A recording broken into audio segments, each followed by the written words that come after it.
대한민국 중심 채널 KBS 1라디오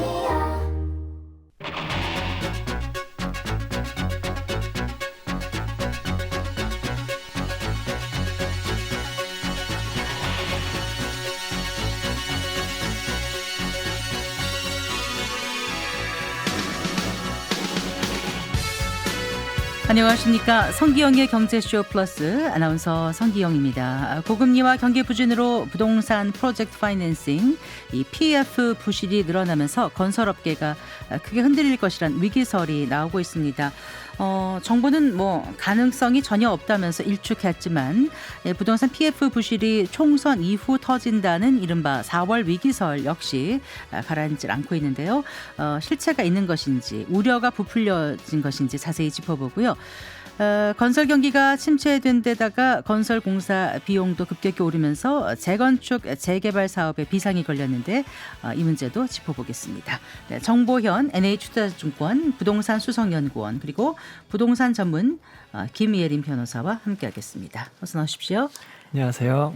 반갑습니다. 네, 안녕하세요. 네, 일단 김예림 변호사님께 여쭤볼게요. 그 부동산 PF 위기로 지금 이제 건설업계 4월 위기설이 나오고 있습니다. 그 부동산 PF 대출 잔액과 연체율은 지금 어떤 상황인지부터 먼저 짚어보고 얘기 들어가 볼까요? 네, 부동산 이 PF 관련해서 계속해서 잔액이 늘어나고 있어요. 그래서 지난해랑 비교했을 때도 벌써 1조 원가량 늘어난 상황이기 때문에 구체적으로 말씀을 드리면은 2023년 또 기준으로 봤을 때 지금 부동산 PF 대출 잔액이 135조 6천억이거든요. 네. 그래서 같은 해 9월이랑 비교를 했을 때 거의 1조 4천억 원 정도가 늘어났다라고 볼 수가 있고 네. 이게 어디서 어떻게 늘어났는지를 보시면은 보험과 상호금융에서는 좀 줄었는데 은행과 증권에서 이제 더 큰 폭으로 늘어났다라고 보실 수가 있을 것 같아요. 그렇군요. 일단 기본적으로 지난해보다는 1조 원 이상 늘었다고요? 예, 맞습니다. 네. 자, 정보현 수석연구원께서 조금 더 살펴봐 주시겠어요? 과거 대출 잔액하고 또 연체율과 비교해 보면은 지금 상황이 어떻다고 판단하세요? 네, 종전의 연체율이 가장 높았던 시기가 그 지난 2021년과 2012년에 13.62%를 기록을 했었습니다. 잠깐만요. 언제 말씀하셨어요? 2011년과 2012년. 2011년과 2012년이요. 네. 네. 그렇죠. 벌써 한 12년, 13년도 좀 지난 시점인데요. 이때 분위기를 잠시 반출해 보면 하우스 푸어라는 말이 양산이 될 정도로 네. 처음 등장하던 시기에 좀 분위기가 많이 안 좋았었죠. 그래서 아파트 분양받으면 주변에서 곧 할인할 텐데 용기가 참 많구나 이런 얘기들이 좀 많이 나왔을 때예요. 네. 이제 그만큼 미분양이 좀 극심했던 상황이었죠. 미분양이 미분양이 16만에서 17만 호 정도 수치를 좀 나타냈었고요. 현재와 비교를 하면 작년 말 기준으로 연체율이 2.7%니까 네. 이 수준만 놓고 보면 크게 위기라고 와닿는 느낌은 아니긴 합니다. 그러니까 2011년에 미분양이 16, 17만 호였다고요? 네네, 그렇습니다. 아, 그렇군요. 네. 네. 지금 현재 미분양은 이제 6만 5천 호 정도 되니까 그 볼륨만 따지면은 크게 문제라고 와닿는 점은 아니지만 네. 과거 대비해서 좀 낮고 문제가 되겠어라고 하지만 사실 연체율이 좀 늘어나게 된 배경과 원인이 지난 위기 때하고는 좀 상황이 많이 달랐고요. 네. 그러니까 지난 연체율 고점일 때는 금리가 인하 기조에 좀 있었고 금융위기를 좀 극복하고자 하는 경기 부양책들도 나오고 금리를 낮추면서 좀 그런 상황이었던 데 비해서 이번 연체율은 그 저금리 유동성을 바탕으로 크게 한번 상승했던 분위기에서 금리가 급격하게 단기간에 인상이 되면서 나타난 과정에서 이제 벌어지는 일인데요. 네. 그래서 이 수치만 보고 안심할 수는 없다라고 좀 판단이 됩니다. 여전히 좀 힘든 상황으로 좀 사료가 되고 결론적으로는 현재 수치나 그 레벨보다는 현재 증가하는 그 추세에 좀 주목할 필요가 있겠습니다. 네. 그러니까 15년 만에 가장 높은 증가 추이가 이제부터 어떻게 좀 시장에서 대응을 하고 정부가 좀 이렇게 관리를 좀 하는지에 따라서 그 앞으로의 추이가 더욱 중요하다 하겠습니다. 제가 다시 여쭤볼게요. 2012년, 13년과 비교해서 말씀해 주신 거잖아요. 지금 네네, 2024년 그렇습니다. 현재를. 근데 네. 2012년에 연체율이 얼마였다고요? 제가 잘 못 들었던 것 같아서. 13.62%. 13.62%. 이게 지금 부동산 PF의 연체율을 예, 말씀하시는 그렇습니다. 거죠? 그럼 지금 연체율은 얼마라고요? 2.7%입니다. 그럼 그때하고 상당히 지금 네네. 다르네요. 예. 숫자로 볼 때는. 네. 대출 잔액은 얼마라 그러셨죠? 아까 1조 원이 넘게 증가를 네, 해서 지금 135조 원, 136조 원 5조 원, 이렇게. 2024년 현재. 네. 2012년에는요? 그때는 지금 뭐 화폐 시간 가치도 다르긴 한데 그렇죠. 네. 예, 그 퍼센테이지만 좀 조사가 되고 잔액은 아직 조사가 좀 안 됐습니다. 무슨 퍼센트 비율을 말씀하시는 거예요? 그러니까 연체율의 증감만 조사가 좀 되어 있고 네. 2012년 당시에 대출 잔액이 아직 조사가 좀 안 됐습니다. 네, 예. 그래요. 일단 이제 수치를 좀 살펴봤고요. 일단 글쎄요, 저도 이제 막연하게 굉장히 위기다라고 생각했는데 이전에 워낙 안 좋았기 때문에 그거하고 비교하면 좀 괜찮은 게 아닌가라는 생각이 네. 들지만 여전히 지금 아까 증가 추세라든가 이런 걸 본다고 하면은 좀 문제가 있어 보이기도 하는데 일단 정부는 4월 위기설에 대해서는 뭐 실체가 없다는 입장인가요, 김혜림 변호사님? 네. 일단 일축을 했죠. 그래서 4월 위기설은 전혀 이제 그 일어날 가능성이 없다라고 단언을 했는데 사실 이제 여러 가지 지표들을 좀 보면 이게 그 완전히 4월 위기설 관련해서 이제 우려를 종식하기는 좀 어려운 상황이다라고 볼 수 있을 것 같아요. 그리고 이제 일각에서는 4월 위기설 자체는 이제 일어날 가능성이 높지는 않다라고 보는 게 이제 전반적인 의견이라고 보이기는 하는데 그 이후에도 또 이제 그 위기가 도래하는 것을 막을 수는 없을 것 같다라는 의견들도 상당히 있다라고 볼 수가 있는데 일단 올해 1월, 3월 기준으로 했을 때 누적 그 부도난 건설업체를 보면은 총 9곳이거든요. 네. 전년도와 대비했을 때 3배 정도 증가한 수치다라고 볼 수 네. 있고 이거는 이제 지난 2019년도에 15곳 부도난 건설업체가 있었는데 이 수치랑 비교했을 때 그 이후에 최다 건수라고 볼 수가 있을 것 같아요. 네, 네. 그리고 주택 사업 경기 전망 지수라는 게 있어요. 네. 그래서 이거는 주택 사업자가 경기를 종합적으로 판단하는 지표라고 보시면 되는데 전월 대비해서 4.0포인트 증가하기는 했는데 68 정도여서 이 수치로 봤을 때 아직 하강 국면으로 판단을 하고 있다. 100이 기준인가요, 네, 그러면요? 100이 기준인데요. 그 주택 사업 경기 전망 지수가 0에서 85면은 하강 국면으로 보고 있고 네. 85에서 115면은 이제 보합으로 보고 있거든요. 네. 그 이후에는 이제 상승으로 보기 때문에 여전히 상당히 수치가 낮은 형태다라고 볼 수가 있을 것 같고 네. 그리고 이제 자재 수급 지수 같은 경우는 오히려 하락했어요. 하락했고 자금 조달 지수는 조금 상승하긴 했지만 여전히 낮은 수치다라고 볼 수가 있기 때문에 이게 어쨌든 간에 유가 불안 그리고 공급망 회복 뭐 이런 것들이 좀 더디고 그리고 PF 대출 중심으로 좀 금융시장이 불안한 면들이 아직 지속되고 있거든요. 거기다가 이제 그 미분양 주택 같은 것들도 또 증가하는 형태인데 정부에서 1월 10일 대책 같은 것들을 많이 이제 그 내놓아서 뭔가 그 경기를 좀 진작을 시키겠다라는 의지는 보이긴 했는데 현재로서 이제 건설 경기가 눈에 띄게 그 뭐 살아난다 이렇게 보기 좀 어려운 것 같아요. 그리고 PF 조달 자체도 그 하기가 쉬운 상황은 아니거든요. 현재로서는 거기다가 이제 수익 구조나 뭐 이런 것들이 개편이 되는 것들도 사실 그 명확하게 알 수 없는 부분들이 있어서 이제 그 4월 위기설이 뭐 전혀 근거가 없다 이렇게 보기는 좀 어려운 부분들이 있는 것 같습니다. 네. 총론적으로 한 번에 정리를 다 해놓으셨어요. 일단 정부에서 얘기하는 근거가 없다, 괜찮다, 4월 위기일 가능성이 사실상 없다. 정책 당국자들이 이렇게 얘기를 하거든요. 그 얘기하는 근거 어떻게 나왔는지 그것도 좀 설명을 해주세요. 정부의 입장은 어쨌든 이렇습니다. 제가 잠깐 말씀을 좀 드리면 뭐 한국은행도 그렇고 금감원도 그렇고 정부에서는 일단 2년 전부터 네. 처음에 이제 PF 시장에 좀 부실 우려가 나왔을 때부터 미리미리 좀 선제적으로 대응을 좀 해왔었고요. 네. 그리고 앞서 우리가 이제 연체율 얘기했던 것처럼 전체적인 볼륨 자체가 이제 시스템적인 위기까지 번질 상황은 아니다라고 얘기를 하고 있는 거고, 다만 그 좀 좀 이렇게 부실한 사업장과 좀 우량한 사업장을 분간을 통해서 그 우량한 사업장을 좀 장기적으로 차원할 수 있도록 제대로 된 신용 평가를 할 수 있게 해주고, 네. 좀 문제가 있는 곳은 계속 우리가 연장만 해주고 끌고 가는 게 아니라 한번 정리를 해서 좀 건강한 체질로 바꿔놓겠다라고 얘기는 했는데, 네. 다만 그 시점이 선거 이벤트가 있는 상황 그 전에 좀 하기는 좀 어느 정부라도 좀 부담이 좀 됐을 거라고 좀 생각이 돼요. 네, 네. 그래서 충분하게 이제 시장과 공감은 좀 해놓은 상태에서 좀 미리미리 좀 우리 선제적으로 대응을 했으니까 좀 믿어달라라고 얘기를 좀 하는 그런 상황입니다. 네, 그래요. 이제 선거도 끝났어요. 정부가 지금 이제 선거를 이제 말씀하셨는데 있지만 지금 4월 위기설이 지금 가라앉지는 않고 있는 거거든요. 그거는 왜 그렇다고 보세요? 네, 그러니까 이전에도 위기설은 계속 쭉 있어 왔는데요. 네. 그러니까 작년 4월에도 있었고 9월에도 있었고 지금 이제 4월 위기설도 있고 또 지금 다음 다시 달 5월 위기설 네, 얘기도 나오더라고요. 5월 위기설도 있습니다. 네. 그러니까 이게 마치 이제 끝날 때까지 끝난 게 아니다. 뭐 이런 얘기가 좀 떠오르는 뭐 대목이기도 한데요. 아무래도 이제 부동산이 좀 그 정책에 좀 민감한 재화이기도 하고 좀 자산 시장의 영역이 있다 보니까 그 선거라는 게 큰 이벤트로 작용을 했던 것 같습니다. 4월 네, 네. 위기설의 어떤 실체는. 그래서 작년 4월에 일괄적으로 연장을 해주고 6개월마다 이렇게 연장이 되면서 9월 올해 또 4월 얘기가 나왔던 건데요. 시간이 지체가 될수록 부담은 더 커질 수밖에 없으니까 좀 그런 것이기도 좀 하고요.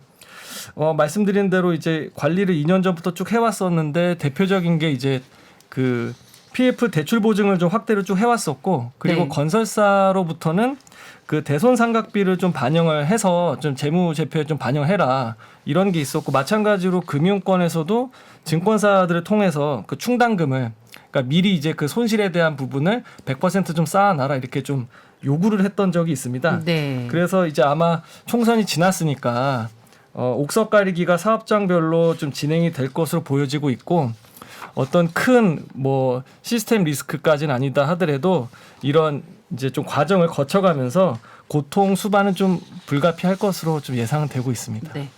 알겠습니다. 자, 하나씩 좀 살펴볼게요. 그 1분기에 건설사 신용도가 뭐 줄줄이 내려갔다고 하던데 자, 건설사 신용도가 내려가면 어떤 점이 우려된다고 보세요? 김혜린 변호사님. 네, 일단 그 건설사 신용도가 하락된 그 주요 건설사 위주로 보면은 GS건설, 신세계건설, 한신공영, 대보건설 이렇게 총 4곳으로 집계가 네, 되는데 네. 이 GS건설 같은 경우에는 그 얼마 전에 여러 가지 이제 악재들이 있었죠. 그래서 지하 주차장이 붕괴가 된다거나 뭐 이런 것들 악재로 작용을 해서 이제 그 신용 평가에도 영향을 미쳤어요. 그래서 네. 이제 신용 등급이 기존의 A+에서 A로 이제 강등이 됐고 네. 그리고 신세계건설 같은 경우에는 대구 지역 중심으로 좀 미분양이 많이 나다 보니까 여기에 예. 따른 손실이 좀 많았어요. 그래서 여기도 A에서 A-로 하향 조정이 됐다라고 네. 볼 수가 있고 한신공영 같은 경우도 마찬가지예요. 그래서 이런 경우에 이제 건설사들이 여러 신용도가 하락하게 되는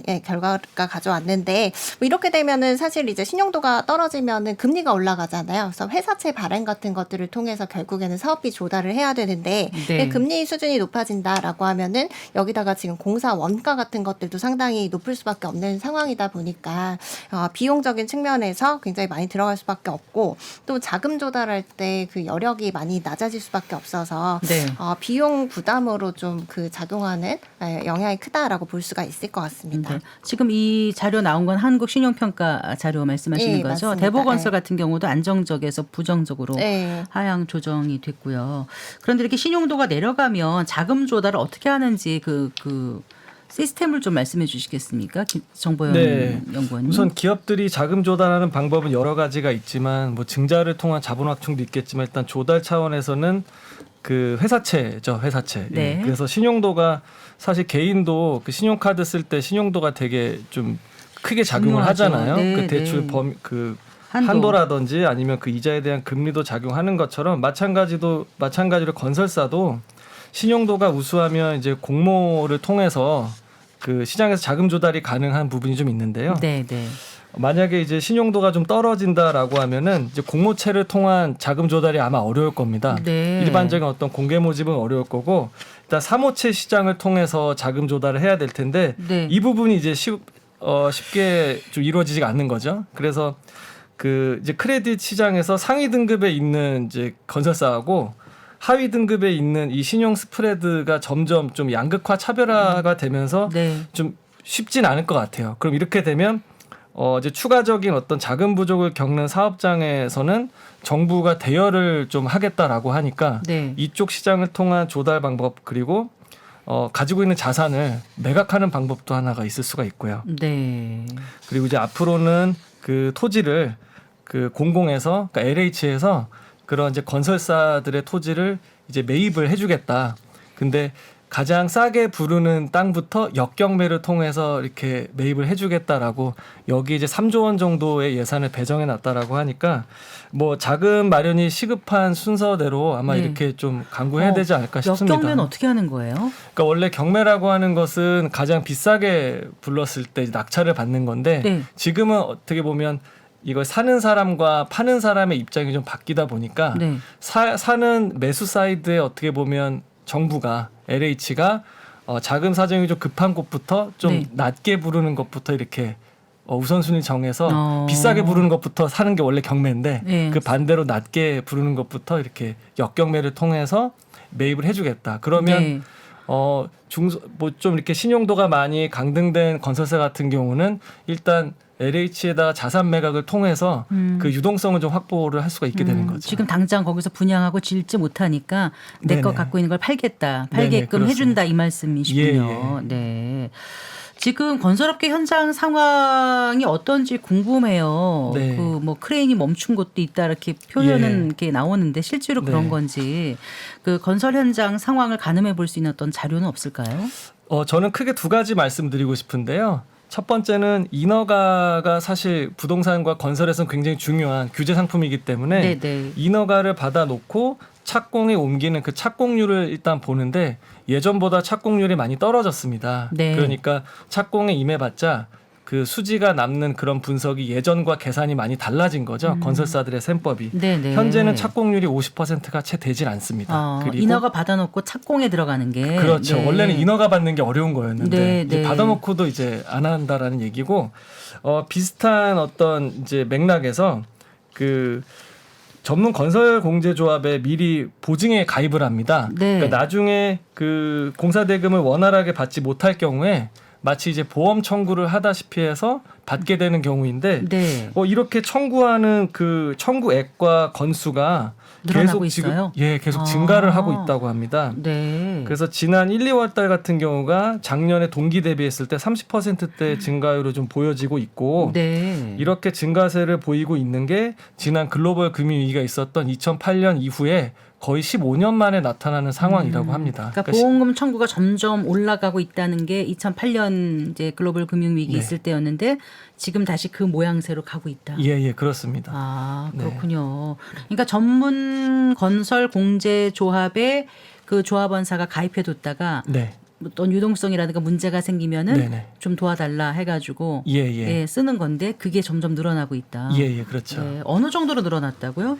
그게 지난 1, 2월 달이 예. 전년 동기 대비했을 때 네. 30%대의 증가율로 보여지고 있고 액수로는 어느 정도 돼요? 예, 청구액이 2021년도에 1,500억 원 정도 네. 그리고 2022년이 한 1,912억 원. 그러니까 최근 3년 동안 네. 매년 20% 가까이 이렇게 청구액이 늘어나는 모습입니다. 전문 건설 공제 조합도 사정이 머릿속이 복잡하겠어요. 리스크 관리해야 될 것 같은데요. 예, 네. 그래서 이 안에서도 그 리스크 관련 회의를 이렇게 계속해서 좀 방안을 좀 강구하고 있다고 합니다. 네. 몇 개의 건설사가 여기 가입돼 있습니까?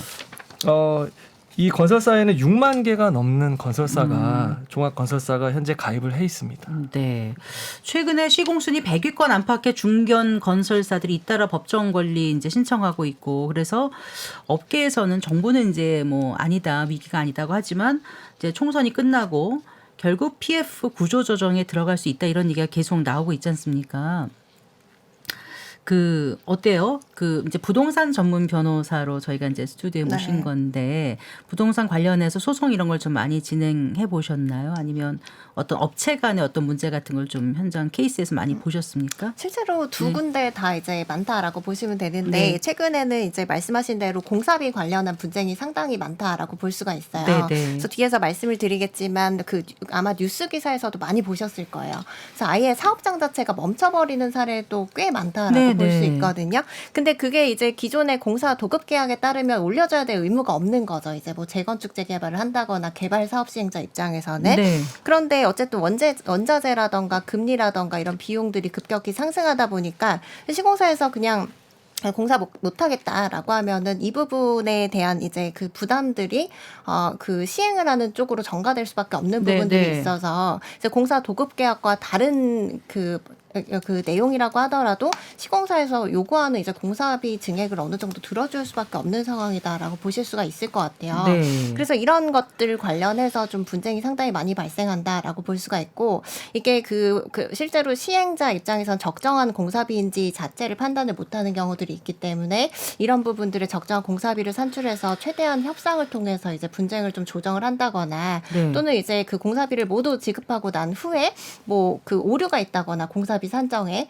또는 이제 그 부당하게 공사비를 올린 부분이 있다 이런 부분에 대한 어떤 부당이득 반환 청구라던가 손해배상 청구라던가 이런 소송들도 꽤 이어지고 있다라고 보실 수 있을 것 같아요. 네. 일단 공사를 하고 있는데 공사비를 제대로 못 받으면 시공사 입장에서는 못 짓겠다고 일단은 손을 놓을 수밖에 없는 거고 시행사 입장에서는 줄 돈은 없는데 어떡하냐 그러면 그게 이제 수분양자들한테 더 이제 그 분양대금을 올려 받겠다라고 하는 그런 분쟁이 계속 있는 거잖아요. 네, 그런 분쟁들이 많다라고 볼 수가 있죠. 근데 이런 상황이 이제 커지거나 이러면 이게 그 정보현 네. 그 수석 연구원님 이게 금융권으로까지 어떤 이 위험이 번질 수 있는 거예요? 어떻게 번지는지 궁금해요. 그렇죠. 그러니까 이게 분양이 안 됐다라고 하면은 이제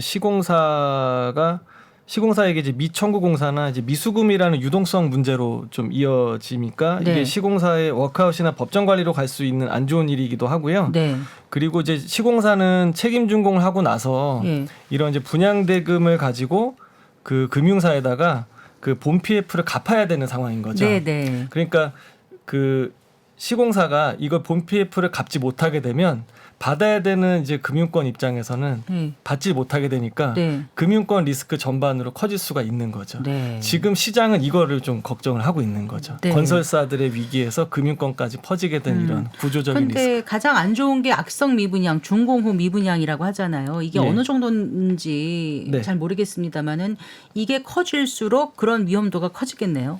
예, 지금 방금 말씀드린 어떤 총체적인 위기에서 가장 직접적으로 안 좋게 작용할 수 있는 게 이제 미분양이고, 네. 그리고 말씀드린 대로 그 다 지어놓고, 그러니까 준공까지 받아놓으면 이때는 뭔가 이제 청산이 돼야 되는데 네. 분양 대금이 다 이루어지질 않다 보니까 네. 본 PF가 마무리가 안 되는 거죠. 그래서 준공 후 미분양을 이제 악성 미분양이라고 이렇게 얘기를 하고 있는데요. 네.8 현재는 그 지난 2월에 국토교통부 통계에 따르면 전국의 미분양 주택은 64,874가구로 좀 집계가 됐습니다. 네.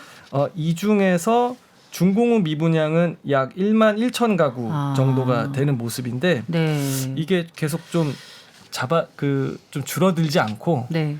꾸준히 좀 유지가 되는 면이 있는데 사실 작년 이맘때 우리가 부동산 시장을 예측을 할 때 이 미분양을 굉장히 예의주시하면서 봤었거든요. 네, 네. 근데 작년 하반기로 갈수록 미분양이 조금씩 줄어드는 모습을 보고 네. 조금은 안심을 했었는데 다시금 이게 좀 이렇게 증가하는 모습인 거고 그 내막을 좀 속성을 좀 더 살펴보면 사실 이게 시장에서 소진이 되면서 미분양이 좀 감소한 게 아니고 네.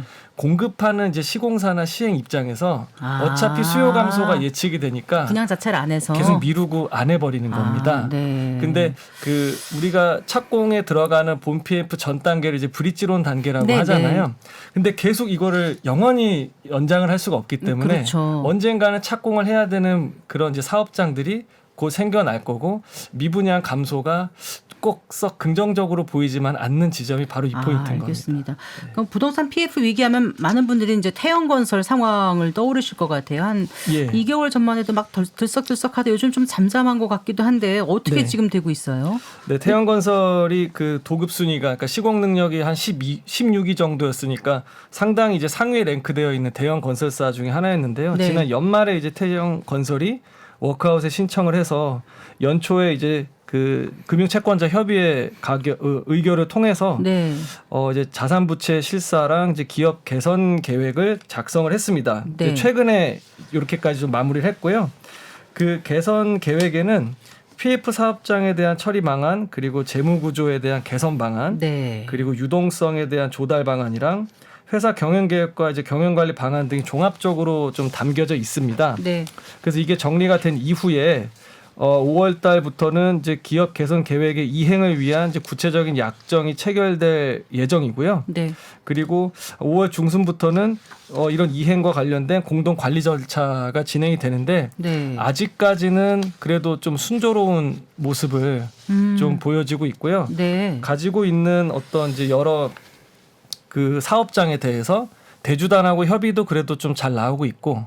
뉴스상으로는 그렇더라고요. 네. 네. 그리고 이제 워크아웃 이후에 어떤 이제 분양한 아파트 단지의 입주율도 생각보다는 꽤 양호하게 나오고 있어서 앞으로가 좀 더 중요하겠지만 지금까지의 어떤 한 3, 4개월의 모습은 뭐 절차대로 이렇게 그래도 좀 잘 진행이 되고 있는 모습입니다. 그 말씀하신 것처럼 일단 입주 예정인데는 잘 진행이 되고 있는 것 같아요. 김혜린 변호사님. 지금 뭐 상당히 입주율 면에서는 좀 생각보다 좀 잘 나오고 있어서 그렇게 되면 어쨌든 간에 입주가 되면 잔금을 할 거고 거기에 네. 따라서 유동성 위기를 좀 벗어나는 부분들이 있을 수 있을 것 같아요. 네. 그래서 이제 그 뭐 여러 지금 태형 건설 PF 사업장이 한 그 60곳 정도 되거든요. 정확하게는 59곳이라고 보이는데 많군요. 네. 처음에 이제 PF 관련해서도 추가 자금 조달을 할 때 사실 좀 자금 조달이 어렵다 보니까 금리가 굉장히 높은 수준에서 조달을 했었어요. 그런데 이런 것들도 협의가 좀 잘 돼서 네. 자금 조달을 좀 충분히 받으면서도 금리를 낮은 수준으로 좀 조정이 됐고 그리고 이제 그 뭐 태형건설에서 용인에 이제 분양했던 곳 뭐 여기 같은 경우에는 지난달부터 입주를 시작을 했거든요. 근데 네. 입주율이 한 30% 넘었다라고 하더라고요. 네. 근데 이게 한 뭐 4일 만에 이루어진 성과라고 하니까 사실 상당히 높다라고 볼 수가 있고 뭐 이런 점들 관련해서 그리고 또 뭐 경남 양산 신도시에 또 분양을 했던 곳 네. 이곳 같은 경우에는 그 이달 말에 이제 입주 지정 기간이 끝나거든요. 근데 이제 한 80% 정도도 입주가 됐다라고 네. 보이기 때문에 뭐 이런 부분들 통해서 앞으로 유동성에 있어서는 조금 더 이제 활력을 좀 불어 넣어지는 계기가 될 수 있지 않을까라는 생각이 들더라고요. 두 분 말씀 들어보면은 이제 아까 말씀하신 기업 개선 계획이 잘 이루어지고 지금까지의 과정을 보면 그래도 태형건설 워크아웃이 그래요. 4월 위기설을 잠재우는데도 좀 역할을 할까요? 어떻게 보십니까? 아직 그 좀 우리가 이렇게 예의주시해야 될 지점들 많이 있지만요. 네. 일단 그 태형건설이 가지고 있던 어떤 상징적인 측면도 있기 때문에 그 시장에서 나타나는 시범 효과는 좀 어느 정도 긍정적으로 작용할 것으로 예측을 하고 있습니다. 네. 그러니까 사실 2022년 레고랜드부터 이렇게 리스크가 좀 불거져 왔었는데 정부에서는 계속 PF 만기 연장을 통해서 왔거든요. 그러니까 시간을 좀 벌어줬는데 사실 업황이 좀 회복이 되거나 기업의 어떤 재무 구조가 개선이 되는 모습이 가시화됐으면 괜찮았는데 그게 없었거든요. 네, 네. 근데 이번에 만약에 태형건설이 이제 워크아웃이 정상적으로 잘 진행이 된다면 시장이 네. 꽤 괜찮을 거로 생각돼요. 네. 채권단 협의회는 늦어도 다음 달까지는 열려야 된다고 하더라고요. 맞죠? 네네 맞습니다. 예. 오늘 성기영의 경제쇼 플러스에서는 4월 부동산 위기설 실체에 대해서 얘기 나눠보고 있습니다. 정보현 NH투자증권 부동산 수석연구원 그리고 김혜린 부동산 전문 변호사와 함께하고 계신데요. 잠시 후에 계속해서 얘기 이어가겠습니다.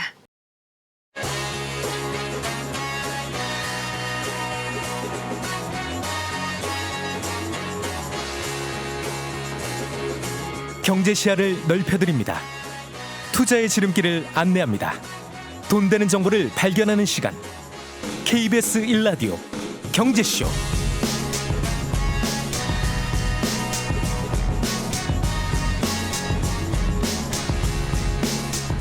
네, 자 그러면 정부의 부동산 PF 위기 정상화 대책은 어떤 거예요, 정보현 수석연구원님? 네, 이번에 발표된 이제 회복 지원 방안은 이제 크게 세 가지 골자가 있는데요. 네. 그 적정 공사비를 반영해주겠다. 그리고 대형 공사에 대한 지연을 최소화하겠다. 네. 그리고 건설사업 리스크 완화나 유동성 지원 뭐 이런 이제 민간 애로사항을 해소해주겠다. 네. 이렇게 있고 구체적인 내용을 보게 되면 예. 우선 PF 보증 한도를 종전 25조 원에서 34조 원으로 9조 원을 늘리기로 했습니다. 그러니까 현재 전체 나가 있는 PF 총 대출 잔액 135조 원이라고 아까 말씀드린 것. 예. 거기서 한 4분의 1 정도를 정부가 이제 보증을 해주는 그렇군요. 이제 그게 있고요. 그리고 적정 공사비는 한 15% 정도 이렇게 인상을 해주는 것. 그리고 이제 LH를 통해서 토지 매입을 좀 하는 것. 아까 말씀해 주셨죠. 네.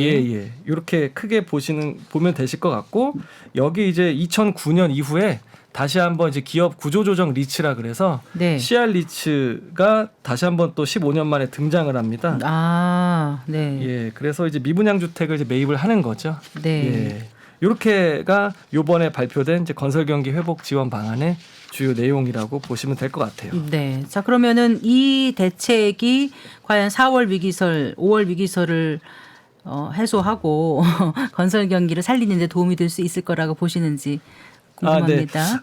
일단 유동성 부족 문제를 겪을 정도로 현재 어려운 상황에서 정부가 이런 그 강력한 의지를 가지고 시그널을 민간에 보내는 것, 시장에 보내는 것은 좀 상당히 긍정적으로 평가 좀 하고 있고 네, 어느 네. 정도 급한 한숨은 좀 돌릴 수 있을 것 같습니다. 아, 네. 네. 또 어떤 대책이 필요하다고 보세요? 공급 사이드에서 할 수 있는 것들은 지금 어느 정도 많이 나왔고 그래서 실제 이걸 살 수 있는 매수 사이드의 어떤 수요 진작도 필요하다면은 한번 카드 써야 되지 않을까. 어떤 방법이 있어요? 그러니까 예를 들면 지금 이제 공급을 통해서 자금 조달을 하는 쪽에 좀 이제 집중되어 있는데요.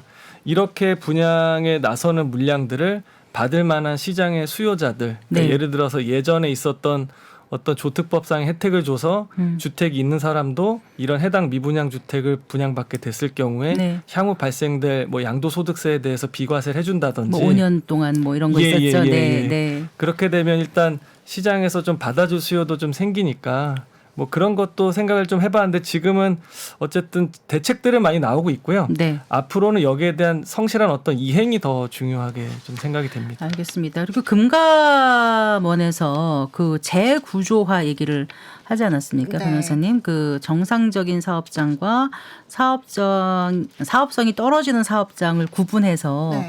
그 부동산 PF를 재구조화하겠다고 하는데 이 얘기 잠깐 좀 해주세요.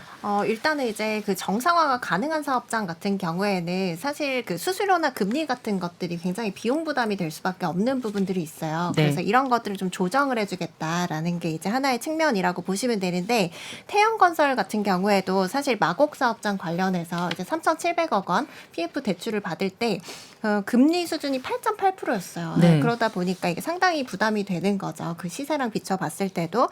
그래서 이런 부분들 관련해서는 사실 이제 그 금융권에서 뭐 과도한 대출 금리나 수수료를 요구하는 사례가 있는지 뭐 이런 것들을 좀 점검을 해서 네. 그 구체적으로 좀 조율을 하는 역할들을 좀 할 수 있을 것 같고요. 네. 그리고 이제 정상화가 어려운 사업장 같은 경우에는 계속해서 자금 투입하는 것 자체가 어떻게 보면은 계속 손해가 늘어나는 부분일 수 있기 때문에 이런 사업장들은 사실 경공매 절차를 좀 빠르게 진행할 필요가 있을 것 같아요. 네. 그래서 이런 부분들 관련해서는 아직 세부 규칙까지 나오지는 않았는데 예를 들어서 뭐 이제 경공매에 그 넣을지 말지 이런 것들을 결정하는 기간을 좀 단축을 한다거나 지금 현재로서는 한 6개월 정도 이제 그 뭐 연체 이자가 밀리면은 경공매에 넘어가도록 네, 되어 네. 있는데 이 기간을 한 3개월 단위로 뭐 줄여서 이제 그 사업장이 뭐 그 현재로서는 좀 정상화될 가능성이 희박하다 뭐 이런 것들은 빨리 정리하고 이제 넘어갈 수 있게끔 만들 수도 있는 그런 이제 그 정책들 마련을 하고 있습니다.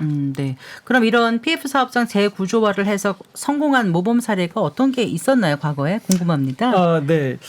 일단 생각나는 게 두 가지 케이스가 있는데요. 일단 간단하게 말씀드리면 대전에서 한 물류센터 개발 목적으로 브릿지론을 받았던 사업장이 있었는데 네. 원래 이제 예상하기로는 200억 원의 이익이 기대됐지만 물류센터가 또 공급 과잉이 있었고 업황이 좋지 않아지니까 사업이 좀 중단이 됐었거든요. 네. 이제 그러다가 용도를 요새 트렌드에 맞게 수요에 맞게 데이터 센터로 바꾸면서 그리고 거기다가 사업장의 이제 금융 부담을 좀 완화시키기 위해서 금리가 12%에서 7%로 네. 5%가 인하가 되면서 브릿지론 공급이 돼서 이제 바로 착공에 다시 또 진행할 수 있게끔 그러니까 사업 했던 용도를 바꾸고 잘할 수 있을 것 같으니까 그렇죠. 금리도 내려가고 그렇게 해줬군요. 네. 그 케이스도 있었고요. 그리고 강원도의 어떤 주상복합 사업장에서는 LH에서 2,958억의 그 토지를 낙찰을 받았는데 그러니까 계약금 10%를 납부를 한 거죠. 네. 그래서 295억 8천만 원을 냈는데 분위기가 좋지 않다 보니까 이걸 포기를 한 겁니다. 네. 그래서 받지 못했는데 LH가 이제 추가 입찰을 실시하면서 토지 가액이 2,958억에서 절반 정도가 떨어진 거예요. 네. 그래서 1,404억 원의 낙찰을 받았습니다. 네. 그래서 이제는 이제 신규 사업이 좀 추진이 가능해진 이제 그런 컨디션이 그럼 됐고, 다른 시행사가 이제 신규 사업을 추진한다는 거예요? 같은 그 땅에서요? 그렇죠. 예, 같은 땅인데 처음에 이제 낙찰받았던 땅의 가액이 절반 이상 이제 줄어들게 된 예, 그래서 거죠. 다른 시행사가 뛰어들게 됐다는 말씀이신가요? 네, 그렇습니다. 네, 알겠습니다. 네, 오늘 성기영의 경제쇼 플러스에서는 4월 위기설에 대해서 얘기 나눠보고 있습니다. 4월 위기설을 촉발했던 PF 위기 어떤 상황인지 실체를 좀 살펴봤고요. 이 PF 위기를 극복할 수 있는 방안은 무엇인지에 대해서도 생각을 해봤는데요. 이제 좀 부동산 시장 점검을 좀 해봤으면 합니다. 특히나 지금 뭐 부동산 경기 침체가 이제 오래된 데다가 이렇게 위기설까지 있다 보니까 건설 시장은 여전히 좋지 않은 상황이고, 특히나 그 재건축 재개발 사업장에도 지금 비상이 걸렸다고 하더라고. 이전에는 뭐 황금알을 낳는 거위다 뭐 이런 얘기도 네. 많이 했는데 아까 잠깐 얘기 나왔습니다만 공사비 급등 문제가 생기면서 이게 굉장히 어려워진 것 같더라고요. 어느 정도 올랐는지 그 부분 좀 짚어주실까요? 그 우리나라 수도권 도심 공급의 70-80% 정도는 이제 재개발 재건축 통해서 이루어진다라고 볼 수가 있는데 네. 이게 최근에 공사비 때문에 사업장이 멈춰 있는 경우들이 상당히 많다라고 볼 수가 있어요. 그래서 평균 공사비를 한번 보시면은 이제 2023년도 기준으로 했을 때 3.3제곱미터당 687만 5천 원으로 집계가 됐거든요. 네. 근데 이게 2020년도랑 비교했을 때 그 이전에 이제 평균을 보면은 480만 원 정도밖에 안 돼요. 네. 그래서 500만 원이 안 되던 공사비가 3년 만에 한 40% 이상 올라버린 거죠. 그러면 이게 2023년도 기준으로 이제 낸 통계니까 올해는 아직 집계가 안 된 거죠. 그래서 최근에 이제 제한된 데를 보면은 상당히 놀라실 거예요. 그래서 남서울 럭키 아파트 같은 경우에는 3.3제곱미터당 거기가 어딘데요? 여기가 서울 금창구에 있는 아파트예요. 네. 네, 그래서 보시면은 3.3제곱미터당 950만 원에 지금 공사비가 몇 년 전 같으면 네. 그게 무슨 하이엔드급이다 이렇게 말하는 공사비 아니었나요? 네, 맞아요. 그래서 이제 그 한강변의 리모델링 단지 관련해서 거기서 이제 최고급으로 짓겠다라고 해가지고 네. 이제 평당 공사비 제한했던 게 원래 한 600만 원대였다고 보시면 돼요. 최근에. 근데 이제 최근 3년에 그렇게 올라버린 거죠. 그래서 남서울 럭키 아파트 같은 경우 그렇게 제한이 됐었고 네. 이게 그 레미안 원베일이라고 서울 반포에 최근에 분양한 단지 있어요. 최근에 여기 입주했죠. 네, 입주한 단지 있어요. 여기 네. 같은 경우에는 이제 평당 공사비 강남임에도 불구하고 583만 원에 이제 아, 공사가 그랬나요? 된다니까 네. 이거랑 비교했을 때 좀 그 굉장히 많이 오른 60% 정도 오른 수준이라고 볼 수가 있겠죠. 그리고 이제 최근에 또 공사비 제한된 곳은 서울 송파구의 잠실 진주 아파트 있거든요. 네. 여기 같은 경우에 이제 원래 공사비는 평당 660만 원 정도 제한이 네. 됐었는데 최근에 이제 889만 원까지 시공사에서 요구를 해서 지금 네. 조율 중이다라고 볼 수가 있을 것 같아요. 이 정도면 곧 1,000만 원 시대가 오겠네요. 실제로도 그 서울 말고 부산 지역에서는 1,000만 원에 육박한 금액들이 지금 제한이 되고 있어요. 그래요. 정보현 수석께 여쭤볼게요. 네. 현재 공사비 급등으로 재건축 갈등을 빚거나 공사가 중단된 대표적인 현장들은 어떤 곳입니까? 방금 전에 말씀해 주신 건 이제 앞으로 분양하는 단지들의 그 기준가를 말씀해 주셨는데요. 네. 아주 대표적으로 단군 이래 최대 재건축이라고 했던 이제 둔촌 주공 아파트. 네, 이제는 네. 이렇게 부르면 안 되겠군요. 올림픽 파크포레온 아파트가 네. 아주 저는 뇌리에서 잊혀지지가 않는데요. 그렇게 큰 사업장에 이제 대기업이라 할 수 있는 대형 건설사에 그런 유치권 행사 플래카드가 붙여져 있는 모습이 아직도 기억에 남습니다. 네. 그때 이제 공사비 증액이 1억 8천만 원 이렇게 추가 분담금 얘기 나오면서 그 6개월간 공사가 중단됐던 사례가 좀 있었고요. 이게 가구당 평균 그랬었나요? 네네, 그렇습니다. 네, 그리고 2023년 같은 경우에는 그 초역세권 주상복합인데 방배 신일 해피트리가 중단이 됐었고 네. 올해는 또 은평구의 대조 1구역에서 재개발 사업장이 중단이 됐었습니다. 네, 그렇군요.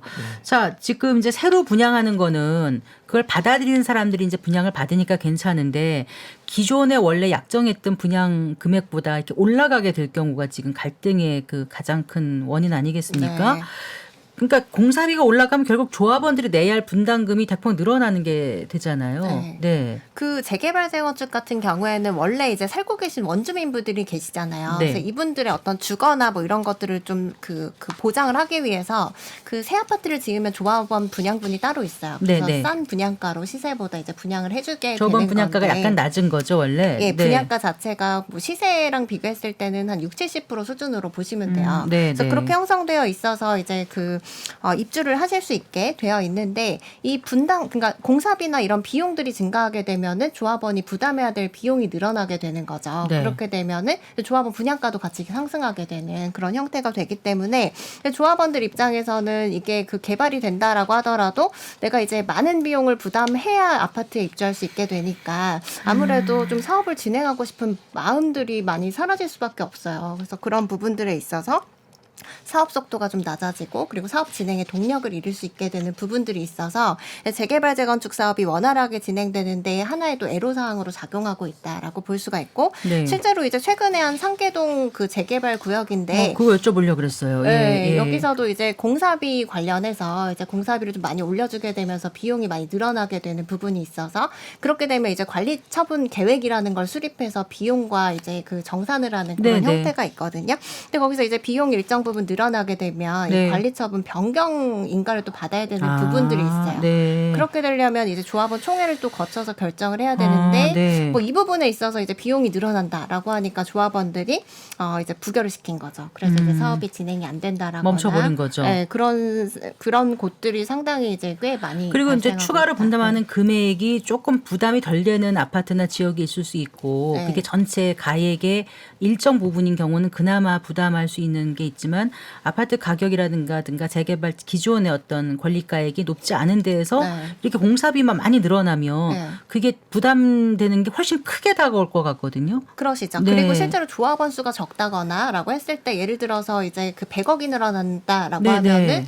네. 이제 조합원 수가 뭐 10명이면은 15원씩 부담해야 되는 거잖아요. 예를 들어서 아주 네. 극단적으로 봤을 때. 네, 근데 뭐 못하죠. 1000명이라고 하면은 네. 1000만 원씩 부담하는 거니까 네, 네. 이런 체감이 완전히 달라질 수밖에 없고 그렇기 때문에 소규모 사업지들은 지금 사업이 거의 뭐 안 간다라고 볼 수밖에 없을 것 같아요. 아, 그래서 이제 네. 서울시에서도 뭐 모아타운이나 이런 것들을 좀 추진을 하는 게 네. 소규모 사업지들은 이런 그 뭐 비용 부담이나 이런 것들에 대해서 더 이제 탄력적으로 작용할 수 있는 부분들이 있어서 네, 이제 그나마 네. 규모를 좀 늘려주는 거죠. 자 그러면 분담금이 이렇게 늘어나게 되면 재건축 사업의 동력이 떨어지는 게 그냥 그 단지 사람들의만의 문제가 아니잖아요. 네, 그렇죠. 네, 그렇죠. 서울시든 뭐 분당 신도시든 뭐 네. 어디든 지방이 어디든 네. 더 이상 개발할 곳이 없기 때문에 그 멸시를 시켜서 다시 이제 지어야 되는 예. 그런 아니면 재개발 지역 같은 경우는 주거의 질을 많이 향상시키기 네. 위해 새로 짓는 건데 네. 땅이 더 이상 없으니까 거기를 하긴 해야 되는데 네. 계속 미뤄지면 이제 어떤 부작용이 생길까요?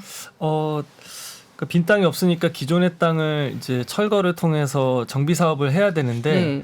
이 사업이 계속 길어지게 되면 생기는 문제는 아무래도 뭐 시간적인 비용 그리고 네. 뭐 경제적인 비용이 될 수 있겠죠. 네. 그래서 어쨌든 이게 사업이다 보니까 속도가 굉장히 이제 중요하지 않습니까? 그렇죠. 시간이 길어질수록 금융 비용도 커질 것이고 그렇기 때문에 뭐 여러 가지 뭐 분담금도 늘어날 거고요. 네. 그래서 이런 문제가 좀 안 좋아질. 그러니까 도시가 거로 슬럼화될 생각합니다. 수도 있고 도심 네. 아파트에 어떤 그 새로운 아파트가 공급이 예. 안 되거나 그러면 네. 오히려 또 기존의 것만 이제 가격이 폭등하는 그런 또 기현상도 나타날 수 있고 여러 가지 문제가 있는 것 같더라고요. 네, 그렇죠. 네. 그러니까 이게 뭐 원도심이라고 하는 뭐 그런 기존 도심의 어떤 공동화 현상도 좀 우려가 되는 부분도 있고요. 네. 그래서 어느 정도 이게 뭐 위험에 대한 어떤 물리적인 여건도 그렇고 편의에 대한 부분도 좀 가만히 좀 돼야 될 것으로 생각이 됩니다. 예. 그러면 그 사업성을 높이기 위해서는 어떻게 해야 돼요? 네, 결국에는 조합원, 그러니까 땅 주인이라고 할 수 있는 조합원이 있고 네. 여기 이제 외부에서 들어오는 일반 분양물이 많으면은 그만큼 이제 이익이 많이 발생이 되겠죠. 그렇죠. 네. 그러니까 한정된 땅에 많이 짓게 하려면은 용적률이 좀 높아져야 되는 것인데 네. 용적률이 또 공짜가 아니지 않습니까? 그렇죠. 그럼 여기에 이제 적정 수준의 어떤 공공 기여와 기부 체납이 수반되기 마련인데 네. 사실 그렇게 됐을 때 계산이 많이 안 떨어지는 경우들이 좀 있다 보니까 예. 물리적인 여건 하에서 사업성이 개선이 된다라고 하면은 용적률을 많이 주고 사회나 어떤 환원을 좀 적게 받는 이런 방법밖에 없는데 네. 이게 굉장히 어려운 함수라는 거죠. 예. 네. 그러니까 그 전에는 이제 용적률이 한 100%대 이렇게 네. 저층 아파트 같은 경우는 용적률을 네네. 기존 용적률만 채워도 일반 분양분이 많이 나오니까 수익도 맞아요. 가능했는데 예. 더구나 건축비도 쌌는데 네. 지금 이제 건축비는 많이 올라갔고 맞습니다. 그런데 지금은 예. 중층 아파트가 재건축을 많이 기다리고 있어서 네네. 추가 받는 용적률이 많지 않고 예, 일반 예. 분양분이 적고 그러다 보니까 맞습니다. 그러니까 답이 안 나오는 것 같아요. 그러니까 예전에는 네. 사실 이제 저밀도 단지가 굉장히 많았거든요. 네. 근데 어느 순간 이제 서울이나 수도권에도 15층 이상 중층 단지가 많아지다 보니까 네. 태생적인 여건이 옛날과는 많이 상황이 달라진 거죠. 자, 그럼 어쨌거나 이 공사비를 둘러싼 분쟁은 지금도 진행 중인데 어떻게 해결할 수 있다고 보세요, 김혜린 변호사님? 현장에서 많이 보시니까요. 네, 일단은 이제 공사비 관련해서 이제 조정을 한다라고 하면은 조합 쪽에서는 보통 이제 동네 분들이 조합 임원이 되시거든요. 네. 그러다 보면은 시공사인 전문가와 비전문가의 이제 싸움이다라고 볼 수가 있어서 네, 일방적으로 네. 좀 불리한 상황에서 협상을 하시게 되거든요. 맞아요. 그래서 이런 것들을 사실 그동안은 뭐 적극적으로 도와줄 수 있는 뭐 단체나 뭐 이런 것들이 없었다라고 볼 수가 있는데 어쨌든 간에 이런 이제 전문성이 떨어지는 부분들을 좀 보강하기 위한 부분들. 그래서 예를 들어 뭐 지자체 차원에서도 지금 컨설팅이라던가 뭐 이런 네, 것들을 네. 지원을 하고 있는 것들도 있고 또 전문가를 찾으실 수도 있는 거고 그래서 이런 전문성을 좀 보강할 수 있는 부분들이 좀 있어야 될 것 같고요. 그리고 최근에 이제 이런 공사비 갈등 이슈 같은 것들로 뜨고 있는 게 신탁 방식이라고 보시면 네. 될 것 같아요. 그래서 신탁 방식 같은 경우에는 공사비를 지급하는 구조 자체가 완전히 다르다라고 보시면 돼요. 그래서 신탁사에서 자금을 조달할 수 있는 부분들이 있기 때문에 이제 기본적으로 이제 그 재개발 재건축 조합 방식으로 가게 되면은 분양이 얼마나 되느냐에 따라서 공사비를 지급하게 되어 있기 때문에 네. 시공사가 일찍 들어와서 돈도 빌려줘야 되고 또 이제 분양이 잘 안 되면 그 위험도 떠안아야 되는 부담들이 있어서 공사비가 높게 책정이 되거든요. 근데 신탁사 수수료도 줘야 되는 거죠. 그렇죠. 근데 네. 이제 신탁 수수료와 비교를 해보셔야 되는데 이제 신탁사가 뭐 저리로 대출을 통해서 이제 해줄 수 있다라고 하면은 공사비를 이제 기성고에 따라서 또 지급할 수 있는 부분이 있어서 공사비 단가가 이제 평당 한 3,40만 원 이상은 또 낮아진다라고 볼 수가 있어요. 그래요. 네. 네, 그래서 그런 부분들 고려하셨을 때 이제 그 어느 쪽이 더 그 비용적으로 좀 그 부담이 덜 되시는지 판단을 하셔서 결정을 하실 수가 있겠죠. 그 재건축 재개발 사업에 차질이 벌어지면 그 정부가 추진하고 있는 그 네. 이제 그 뭐죠 노후 계획 도시 도시 특별, 재건축 예. 사업 일기 신도시 같은 예. 그런 쪽의 움직임도 좀 늦어지지 않을까요? 어떻게 보십니까? 일반적인 뭐 정비 사업이 뭐 지체가 된다고 하면 네. 정부가 추진하고 있는 정책도 당연히 영향이 좀 있을 것 같은데요. 우선 이 1기 신도시 특별법이 노후계획도시 특별정비법으로 좀 더 확대가 됐고 네. 이제 30만 평 이상의 택지, 그러니까 붙어 있거나 연접해 있는 곳들이 네. 동시간대에 다 될 수는 없으니까 이제 네. 이주 계획이나 이런 것도 좀 있어야 되기 때문에 순차적으로 진행을 할 텐데 그러면 1번 타자가 과연 누구냐? 네. 그 선도지구 지정이 가장 중요하거든요. 중요하겠네요. 왜냐하면 이제 시장에 참여하시는 우리 같은 분들이 과천이라든지 다른 택지를 보면서 처음에 첫 삽을 뜬 곳과 마지막에 입주하는 그 같은 지역 내에 그 시기가 벌어지는 게 네. 10년, 15년씩 벌어지니까 그렇겠죠. 네. 같은 뭐 분당 일산 곳에서도 일단 속도를 일단 먼저 선점하자라고 해서 현재는 정부에서는 다음 달에 네. 그러니까 5월 달에 선도지구 지정을 하겠다라고 하고 평가 기준 4가지 항목을 발표했는데요. 일단 그 이후에 네. 어떤 이슈가 굉장히 커질 것으로 생각이 됩니다. 네. 예. 어쨌거나 그 선도지구가 될 수 있는 가능성 있는 쪽들은 아주 발빠르게 움직임을 보이고 네네 그렇습니다. 있겠네요. 네. 그 서울시는 재건축 재개발 활성화를 위해서 규제를 풀기로 한 쪽으로 지금 이제 돌아선 것 같은데요.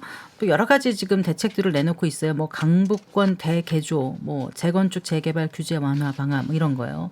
그런 게 주택 공급에 어느 정도 도움이 될 거라고 보시는지요? 기본적으로 이제 사업성을 높여주는 형태라고 보시면 돼요. 네. 근데 이제 그 특히 이제 재개발 그동안 이제 그 노후 주거단지들인데 그 재개발이 필요한 곳들 중심으로 지금 그 대책들이 나왔다라고 보면 되는데 그래서 강북 지역이죠. 그래서 그 대표적으로 뭐 재건축 같은 경우에는 안전진단 절차를 거쳐야 되는데 네. 뭐 이런 경우에 이제 강북권 어떤 그 재건축이 필요한 단지 같은 경우에는 뭐 이런 것들을 좀 면제를 해준다거나 예, 또 그리고 이제 신통기획은 이미 이제 그 진행이 되고 있는데 신속통합기획이요. 네, 신속통합기획 같은 경우에는 이제 용적률이나 뭐 이런 인센티브를 부여해서 사업성을 높여주는 부분들도 있지만 사업 속도를 빠르게 해준다라고 네. 보시면 되거든요. 그래서 이런 것들을 좀 적극적으로 지원을 해서 이제 사업 속도를 좀 높여주겠다라는 거고, 사업성 관련해서는 뭐 용적률 같은 것들을 혁신적으로 주겠다라는 거예요.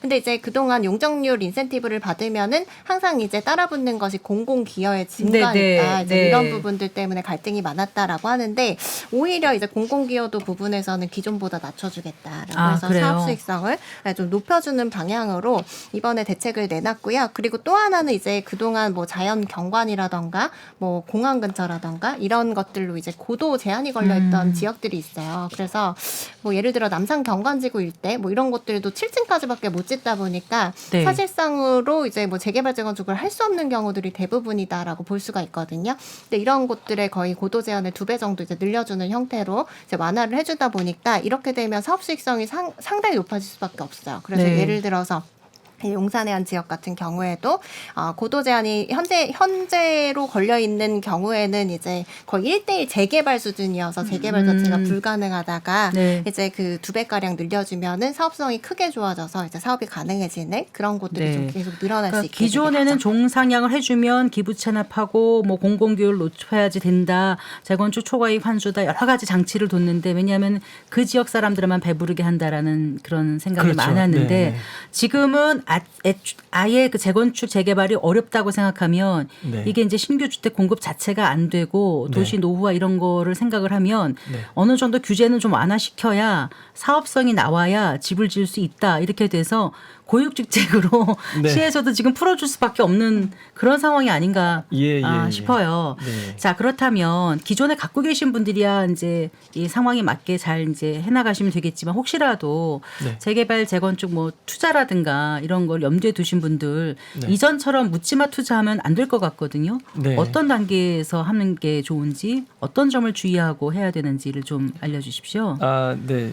뭐 이제 투자 관점과 이제 위험 그 수용 성향에 따라서 그 좀 이제 정답이 달라질 수도 있을 것 같긴 한데요. 네, 네. 저는 일단 그 초기 단계의 사업장에 그 막연한 기대감을 가진 투자는 좀 지양하시라고 많이 좀 제언을 드리고 있습니다. 네. 그래서 일단 뭐 시작이 반이란 얘기도 있긴 하지만 네. 어느 정도 사업 시행 인가 단계에서 네. 구체적인 어떤 밑그림이라도 좀 그려지고 조감도라도 좀 나오고 할 때 네. 그러니까 한번 이렇게 사업이 다시 백지화되거나 네. 이럴 가능성이 좀 많이 낮아졌을 때 네. 아예 극초기보다는 조금의 프리미엄이 좀 붙긴 좀 했겠지만 비싸진 것 같아도. 네 그래도 위험을 좀 덜어내는 데 썼다라고 생각하시고 네. 접근하시면 좋을 것 같고, 이제는 너무 사업이 길기 때문에 네. 그 어느 정도 긴 장기적인 안목도 좀 필요해 보입니다. 네. 그 재개발 재건축 구역 물건 거래할 때 어떤 점 좀 주의하면 될까요? 거래할 때 정말 생각보다 주의해야 될 점이 많은데도 불구하고 네, 이제 네. 그냥 거래를 하시는 경우가 많아요. 근데 이제 재건축 같은 경우에는 이제 최근에 사실 수익성이 많이 떨어지는 구조여서 재건축 초과이익 환수제라던가 네, 이제 네. 일반 분양 수입이 줄어드는 문제라던가 뭐 이런 것들 고려하실 때는 사업성 분석을 굉장히 잘 하셔야 되고, 재개발은 더 주의하셔야 되는 게 생각보다 입주권을 받을 수 있는 요건이 까다롭게 되어 있기 때문에 그래요? 네. 이게 그 입주권 안 나오는 매물들을 거래하시는 사례가 상당히 많아요. 그걸 어떻게 알 수 있어요? 그래서 미리 이제 사전 검토를 좀 하신다거나 네. 아니면은 계약서에 특약을 좀 꼼꼼하게 쓰셔야 되는 그런 네. 부분들이 있는 거죠. 그래서 네. 예를 들어서 이게 조합원 입주권을 취득하기 위해서 거래를 하는 거고, 네. 거기에 따라서 입주권을 받지 못하게 될 때는 뭐 계약을 취소하고 손해배상을 받는다거나 이런 특약들이 있어야 되는데, 계약서에 아무 내용도 안 적혀 있는 입주권 관련해서 그런 경우들이 상당히 계약 많다. 전에 추진위 사무실이라든가 조합 사무실 가서 이게 입주권이 나오는 물건인지 확인하는 것도 한 방법 아닐까요? 네, 확인해 보시는 게 좋은데, 근데 네. 이제 일단은 뭐 조합이나 구청이나 사실 이 부분을 정확하게 확인해 주는 사례가 잘 없더라고요. 네. 네, 왜냐하면은 자체적으로도 판단할 수 없는 부분들이 많기 때문에. 그리고 아까 말씀하신 것처럼 최근에 이제 모아타운 신통기획 같은 것들이 네, 예, 진행이 되면서 이게 초기 단계 이제 재개발 재건축에 투자하시는 분들이 꽤 있어요. 그리고 금리 부담 때문에 또 소액으로 투자할 수 있다는 장점 때문에. 그런데 예를 들어 모아타운만 보시더라도 이게 대상지 지정되려면 30% 동의만 받으면 가능하거든요. 근데 그 이후에 80% 동의를 받아야 조합이 네, 가능하기 때문에 이런 점들 고려하시면은 안 가는 곳이 가는 곳보다 더 많다라는 거를 염두에 두고 투자를 하셔야 되는 거죠. 네. 같은 지역에 여러 개의 물건을 갖고 있는 사람 걸 사면 안 된다. 그건 뭐예요? 아, 그것도 맞는 얘기인데 네. 한 구역에 이제 한 세대에게는 여러 채를 갖고 있어도 하나의 입주권만 나와요. 네. 그래서 이게 그 기준 시점이 있는데 사실 잘 따져보고 사셔야 되는데 기본적으로 조합 설립이 됐다라고 하면은 그 내가 이제 살려는 사람 매도인의 같은 구역 내에 다른 이제 물건을 갖고 있는지 여부를 반드시 조사를 하셔야 돼요. 그 지분 쪼개기 리스크도 있다면서요? 그거 네. 잠깐 좀 말씀해 주시겠어요? 아, 네. 그러니까 그 이제 권리 산정 기준과 관련된 건데요. 그 시점 이후에 쪼개면 사실 아무 의미가 없고 이제 입주권이 나오지가 않는 거라서 네, 네. 그래서 이제 구역 지정 전이라든지 그때 이제 뭐 그 나누는 거는 상관이 없는데 네. 그래서 그거를 나중에 나는 입주권을 받을 수 있다라고 생각해서 사서 들어갔는데 네. 받을 수 없고 현금 청산되는 경우들이 있어서 네. 그래서 그 권리 산정 기준이 파악이 좀 중요한 것으로 생각합니다. 지분은 아무리 장아도 입주권을 받을 수는 있습니까? 이게 원칙적으로 법에 따르면은 조합에서 결정할 수 있도록 되어 있거든요. 네. 근데 이제 땅만 가지고 있는 경우에는 정해져 있어요. 조례. 예. 그래서 서울 같은 경우에는 90제곱미터 이상 갖고 있어야. 아. 근데 이제 나머지 건물이 있는 경우에는 특별한 제한은 없어요. 근데 조합에서 정할 수 있도록 하는데 뭐 지금까지 제가 작게 갖고 있다고 해서 청산된 조합을 한 번도 본 적은 90제곱미터요? 없어요. 9제곱미터가 아니고요? 네, 땅은 90제곱미터가 넘게 갖고 있어요. 네. 집일 경우에는 네, 그거보다 그건, 작아도 되고요. 네, 상관없고요. 알겠습니다. 네, 오늘 부동산 PF발 4월 위기설의 실체에 대해서 알아봤고요. 또 재건축 재개발 투자 시 어떤 점을 주의해야 될지에 대해서도 알아봤습니다. 고맙습니다. 감사합니다. 네. 네. 김혜림 부동산 전문 변호사 그리고 정보현 NH투자증권 부동산 수석연구원과 함께했습니다. 성기영의 경제쇼 플러스 오늘 순서 여기까지입니다. 아나운서 성기영이었습니다. 고맙습니다.